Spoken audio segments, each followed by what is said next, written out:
السلام علیکم ناظرین، آپ یوٹیوب چینل دیکھ رہے ہیں، میں عمران خان ہوں۔ ناظرین، سب سے پہلے تو خبر ہے بڑی افسوسناک ہے، اور یہ خبر آتی ہے جی لاہور سے۔ میری کئی جو کرائم رپورٹرز ہیں ان سے بات ہوئی ہے، اور جو سینئر صحافی ہیں ایک دو لاہور میں جو ہر چیز کی خبر رکھتے ہیں ان سے بھی بات ہوئی ہے۔ کچھ خبر رپورٹ ہو چکی ہے، کچھ چیزیں جو ہیں وہ خفیہ رکھی گئی ہیں، لیکن میں آپ کے ساتھ زیادہ تر شیئر کر دیتا ہوں۔ یہ دو غیر ملکی خواتین ہیں جن کے ساتھ زیادتی کا معاملہ ہے، کہ انہیں نہ صرف زبردستی زیادتی کا نشانہ بنایا گیا، جنسی زیادتی کا، بلکہ انہیں اغوا بھی کیا گیا، اور پھر ان سے پیسے بھی مانگے گئے، یعنی جس کو اغوا برائے تاوان آپ کہتے ہیں، کہ تاوان بھی وصول کیا گیا کہ ہمیں ان سے پیسے چاہیے۔ اب یہ الگ الگ طریقے سے رپورٹ ہو رہا ہے۔ پہلے تو میں نے جو ایف آئی آر پڑھی وہ انتہائی خوفناک ہے، بہت ہی تکلیف دہ ہے۔ یہ غیر ملکی خواتین کون ہیں؟ اگر میں ایک سیکوینس کے ساتھ آؤں تو کہانی اصل میں یہ ہے کہ رضا ڈار نام کا ایک شخص ہے۔ یہ پاکستان کے ڈپٹی پرائم منسٹر اور وزیر خارجہ اسحاق ڈار کا نواسا ہے، ان کی بیٹی کا بیٹا ہے، جبکہ مریم نواز کا، نواز شریف کا سب کا ہی رشتہ دار ہے، کیونکہ یہ سارے آپس میں رشتہ دار ہیں۔ اور مریم نواز کی کیبنٹ کے اندر بھی اس کا ایک ماموں جو ہے وہ منسٹر ہے، اور یعنی اس قسم کی رشتہ داری ہے تو پھر آپ سمجھ سکتے ہیں یہ کتنے طاقتور لوگ ہوتے ہیں۔ شریف خاندان جب آتا ہے تو پورا جتھا ہی لے کر آتا ہے، یعنی یہ اکیلا ڈار نہیں ہے، یہ پوری ڈار ہے، بہت سارے ڈار ہیں اس کے اندر۔ تو یہ رضا ڈار جو ہے یہ خواتین کے ساتھ کاروبار کرتا تھا، اور اس کی ملاقاتیں بھی پہلے خواتین کے ساتھ ہوئی تھیں، ان میں سے خاص طور پہ ایک خاتون جن کا تعلق جو ہے وہ ہالینڈ سے ہے، تو وہ جو خاتون ہے ان کے ساتھ اس کا کوئی تعلق بھی تھا، اور ان کے ساتھ کرپٹو کرنسی کے اندر کوئی انویسٹمنٹ بھی کی ہوئی تھی۔ کچھ معاملات پہ ان کے بیچ میں چھوٹے موٹے کاروباری اختلافات چل رہے تھے۔ تو رضا ڈار نے، جو اسحاق ڈار کا نواسا ہے، اس نے ویزے ارینج کیے دو خواتین کے لیے، کیونکہ اس کو پاکستان بلوایا گیا، اور ساتھ یہ کہا گیا خاتون کو کہ اس نے کہا جی میں اپنی ایک سہیلی کو بھی لے کر آنا چاہتی ہوں، وینزویلا سے ایک اور خاتون تھی، تو اس کو بھی اس نے ساتھ لے لیا۔ تو یہ دو خواتین ہیں، ان کا ویزا ارینج کیا گیا اور ان کے ٹکٹ ارینج کیے گئے۔ رضا ڈار نے اور اس کے باس نے، انہوں نے مل کر یہ کیا، اور پھر انہیں پاکستان میں ایئرپورٹ پہ پروٹوکول لگوا کر ریسیو کیا گیا۔ ان کے اپنے گارڈز وہاں پہ موجود تھے، ان کا پروٹوکول وہاں پہ موجود تھا، تو بڑے شاندار طریقے سے ان خواتین کو لایا گیا، پھر ان کو گھمایا پھرایا بھی گیا اسلام آباد، پنڈی شنڈی، ادھر ادھر۔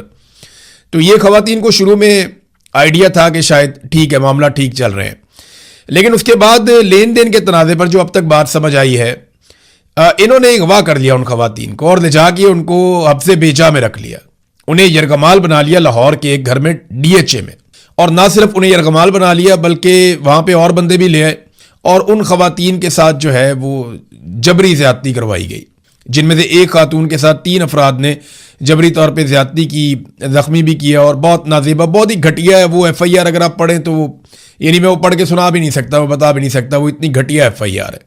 اب وہ کیونکہ یورپ سے اور لیٹن امریکہ سے آئی ہوئی خواتین ہیں، تو ان کے لیے نا بولنا اور لکھنا کوئی مشکل نہیں ہے، انہوں نے ایک ایک لفظ کھل کے لکھ دیا کہ انہوں نے ہمارے ساتھ کیا کیا ہے اور کس طرح انہوں نے ہمارے ساتھ زیادتی کی ہے، تو انہوں نے ہر چیز جو ہے وہ کھل کر لکھ دی ہے۔ ان کے معاشرے کے اندر وہ پورا کرائم کھل کر ایسے ہی بیان کر دیتے ہیں۔ تو پاکستان کے اندر تو تھوڑا لگی لپٹی کے ساتھ بات کرتے ہیں، بات کو چھپاتے بھی ہیں، لیکن انہوں نے نہیں، انہوں نے سارا کچھ ہی بتایا۔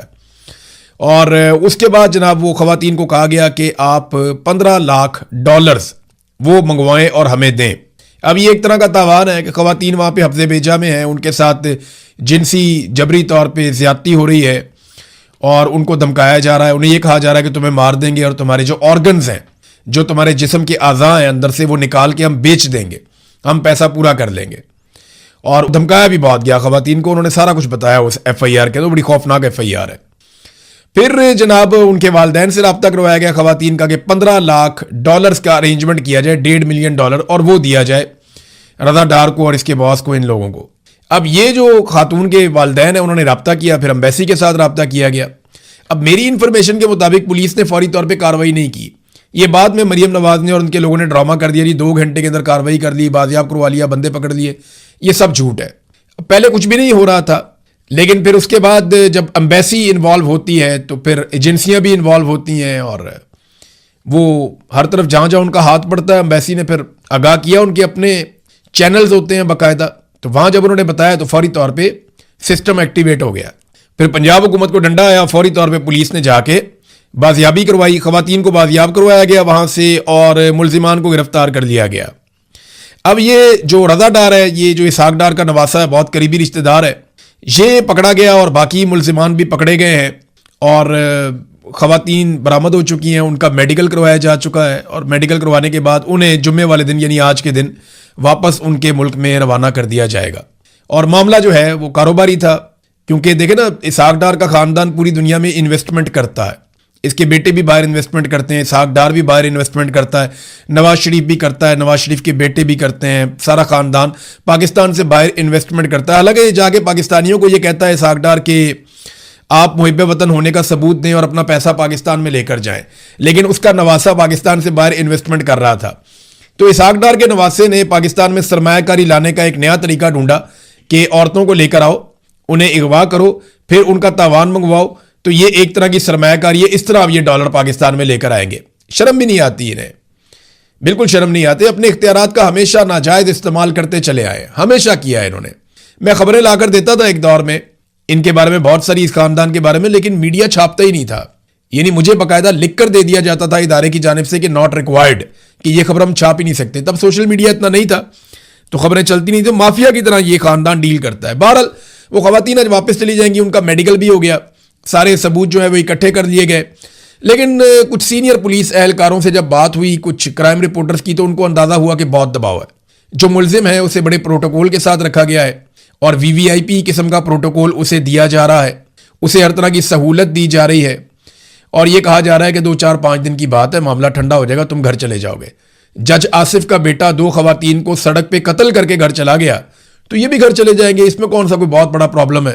تو اس طریقے سے ان چیزوں کو ابھی تک مینج کیا جا رہا ہے۔ بہرحال یہ ایک انتہائی افسوسناک واقعہ تھا۔ میں ایک سوال کرنا چاہ رہا تھا چٹھا صاحب سے، جو سی ٹی ڈی کو ہیڈ کرتے ہیں، جو بہت سارے پولیس مقابلے کرتی ہے پنجاب میں، جن پہ بہت شور مچا ہوا ہے کہ یہ جعلی پولیس مقابلے کرتے ہیں، تو چٹھا صاحب بتائیں نا، ان میں سے آپ کس کو ہاف فرائی کریں گے اور کس کو فل فرائی کریں گے؟ جب آپ پکڑتے ہیں کسی عادی مجرم کو یا کسی بھی بندے کو جو اپنے اختیارات کا اور طاقت کا غلط استعمال کرتا ہے، تو آپ ماورائے عدالت قتل کر دیتے ہیں۔ اب آپ نے ایک بڑے خاندان کا بندہ پکڑا ہے، ایک بندہ تو پکڑا بھی نہیں ہے، وہ بہت بڑا آدمی ہے، اس کے بارے میں معلومات آ جائیں گی، جلدی آ جائیں گی، وہ کون ہے جو باس ہے۔ لیکن اسحاق ڈار کا نواسہ پکڑا ہے، تو مجھے یہ بتائیں کہ آپ اس کو ہاف فرائی کریں گے یا فل فرائی کریں گے، یا پھر آپ اس کے نیفے میں پستول چلائیں گے؟ کریں گے کیا آپ؟ اسحاق ڈار صاحب کو فوری طور پہ اس معاملے کو دیکھتے ہوئے یا تو ان کو آگ کریں، اپنے آپ سے الگ کریں، اعلان لا تعلقی کریں اس خاندان کے ساتھ، یا پھر اسحاق ڈار صاحب جو ہے وہ پھر ریزائن کریں، اور جو اس بچے کا ماموں ہے، جو اسحاق ڈار کا بیٹا ہے، اس کو بھی پنجاب کے اندر منسٹر لگایا ہوا ہے۔ تو اس خاندان کی تو جب بھی نواز شریف آتا ہے ہمیشہ موجیں ہی لگی رہتی ہیں۔ تو سی ٹی ڈی کا بھی امتحان ہے، یہ تو کوئی نہ میڈیکل کرواتے ہیں، نہ ڈی این اے کرواتے ہیں، نہ کوئی اور چیز کرواتے ہیں، ٹک کر کے بندہ پار کر دیتے ہیں۔ لیکن یہاں پہ کیونکہ امیر زادے پکڑے گئے ہیں تو ابھی تک کچھ ہمیں دکھائی نہیں دے رہا۔ دوسری ناظرین بڑی خبر یہ ہے کہ پاکستان تحریک انصاف نے بالآخر فیصلہ کر لیا کہ وہ آزاد کشمیر کے الیکشن کا بائیکاٹ کرنے جا رہے ہیں۔ اب ذرا یہ فیصلہ انہوں نے جو کیا، اس کی وجوہات انہوں نے بتائیں، وہ میں آپ کو بتا دیتا ہوں۔ انہوں نے کہا جی، آزاد جموں اور کشمیر کے عوام کے ساتھ ہم کھڑے ہیں، موجودہ حالات میں انتخابی عمل کا حصہ نہیں بنیں گے، اور آزاد جموں اور کشمیر کے عوام کی امنگوں، حق خود ارادیت اور جمہوری حقوق کے ساتھ غیر متزلزل یکجہتی کا اظہار کرتے ہوئے موجودہ حالات میں انتخابات میں حصہ نہ لینے کا فیصلہ کرتی ہے ہماری جماعت۔ یہ کوئی سیاسی حکمت عملی نہیں ہے، بلکہ کشمیری عوام کے ساتھ اظہار یکجہتی اور اصولی موقف ہے۔ آزاد کشمیر اس وقت شدید بحران سے گزر رہا ہے۔ ہزاروں شہری راولہ کوٹ سمیت مختلف علاقوں میں اپنے جائز مطالبات کے حق میں دھرنا دیے بیٹھے ہیں۔ حکومتی طاقت کے استعمال کے نتیجے میں کئی قیمتی جانیں ضائع ہو چکی ہیں۔ پنجاب سے آزاد کشمیر کو اشیاء خورد و نوش، جو کھانے پینے کی چیزیں جاری، ان کی ترسیل مکمل طور پہ بند ہے، جس کے باعث عوام شدید مشکلات کا شکار ہے۔ ایسے حالات میں کشمیری عوام کو مزید سیاسی عدم استحکام کی طرف دھکیلنے کی بجائے ان کے مسائل کا فوری اور منصفانہ حل نکالا جانا چاہیے۔ پاکستان تحریک انصاف سمجھتی ہے کہ موجودہ اقدامات آزاد جموں اور کشمیر کی آئینی، جمہوری اور سیاسی شناخت کو مجروح کر رہے ہیں، اور ایک ایسا ماحول پیدا کیا جا رہا ہے جو آزاد کشمیر اور مقبوضہ جموں اور کشمیر کے درمیان موجود بنیادی فرق کو مٹانے کا باعث بن رہا ہے۔ یہ طرز عمل پاکستان کی تاریخی کشمیر پالیسی کے لیے بھی نقصان دہ ہے۔